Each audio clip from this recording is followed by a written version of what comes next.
जय माता रानी दोस्तों, आप सभी का बहुत बहुत स्वागत है आपके अपने चैनल राधा कृष्ण ऑफिशियल में। उम्मीद करती हूँ आप लोग बहुत अच्छे होंगे। तो ये बताने के लिए कमेंट बॉक्स में जय माता दी ज़रूर लिखें। तो चलिए दोस्तों, इस वीडियो में हम संकष्टी चतुर्थी, तिल चौथ, संकष्टी चौथ, जो इस चौथ को कितने नामों से जाना जाता है, तो आज हम संकष्टी चतुर्थी व्रत की कथा सुनेंगे।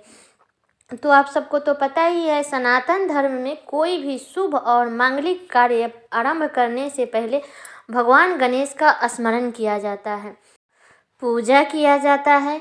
गणेश जी से प्रार्थना की जाती है कि कार्य सुमंगल रूप से हो जाए। ऐसे अनेक पर्व है जो गणेश जी को समर्पित है।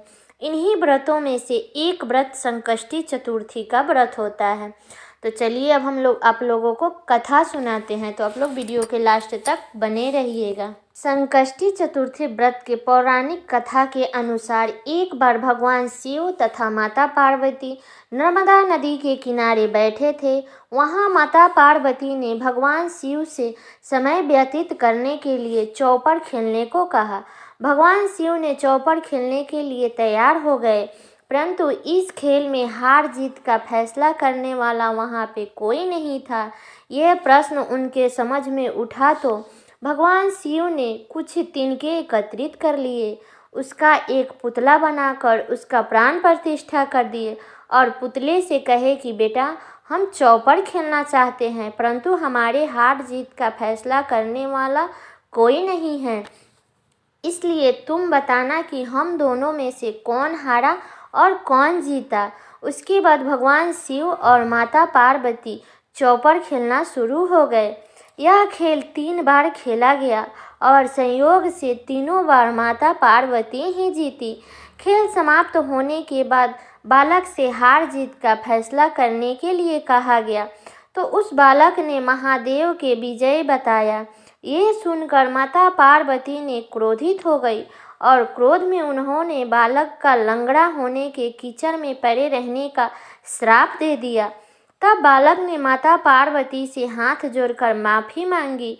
बालक ने कहा कि यह मुझे अज्ञानवश ऐसा हुआ है, मैंने किसी द्वेष भाव से ऐसा नहीं किया है। बालक ने जब क्षमा मांगा तो माता ने कहा कि ठीक है, मैं तुम्हें क्षमा कर दूंगी, लेकिन यहाँ पे संकष्टी चतुर्थी का व्रत का पूजन करने के लिए कुछ कन्या यहाँ पर आएगी। उनके कहे अनुसार तुम भगवान गणेश की संकष्टी चतुर्थी व्रत करो, ऐसा करने से तुम मुझे प्राप्त कर लोगे। ये कहकर माता पार्वती ने भगवान शिव के साथ कैलाश पर्वत पर चली गई। 1 वर्ष बाद उस स्थान पर नाग कन्या आई। तब बालक ने नाग कन्याओं से श्री गणेश जी के व्रत की विधि मालूम करने पर उस बालक ने 21 दिन लगातार गणेश जी का व्रत किया।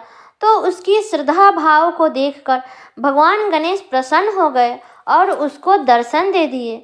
तब गणेश ने बालक को मनवांछित फल मांगने को कहा। बालक ने कहा कि हे गणेश भगवान, मुझे इतना शक्ति दीजिए कि मैं अपने माता पिता के पास कैलाश पर्वत पर अपने पैरों से चलकर पहुंच सकूं। तब गणेश भगवान ने बालक की बात सुनकर प्रसन्न हो गए और बालक को वरदान देकर श्री गणेश ने अंतर्धान हो गए। इसके बाद वह बालक कैलाश पर्वत पर पहुंच गया। कैलाश पर्वत पर पहुंचकर अपनी कथा भगवान शिव को सुनाई। चौपड़ वाले दिन से ही माता पार्वती ने शिव जी से विमुख हो गई थी, नाराज हो गई थी। तब देवी के इस रुष्ट पर भगवान शिव ने भी बालक के बताए अनुसार 21 दिनों तक गणेश जी का व्रत किया। इस व्रत के प्रभाव से माता पार्वती के मन में से जो भगवान शिव के लिए जो नाराजगी थी, वो सब समाप्त हो गया। तब यह व्रत विधि भगवान शिव ने पार्वती जी को बताई। तब यह सुनकर माता पार्वती के मन में भी अपने पुत्र कार्तिक से मिलने की इच्छा जागृत हुआ। तब माता पार्वती ने भी इस व्रत को पूरे विधि विधान के साथ में इस व्रत को किया।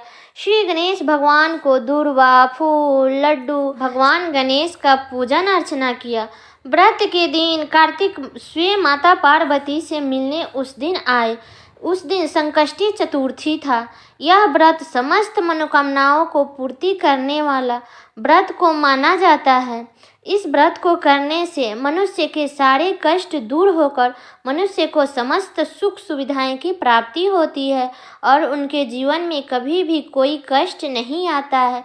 जो भी आपके मन में इच्छा होगी वो आपकी सारी मनोकामनाएं पूर्ण होती है इस व्रत को करने से।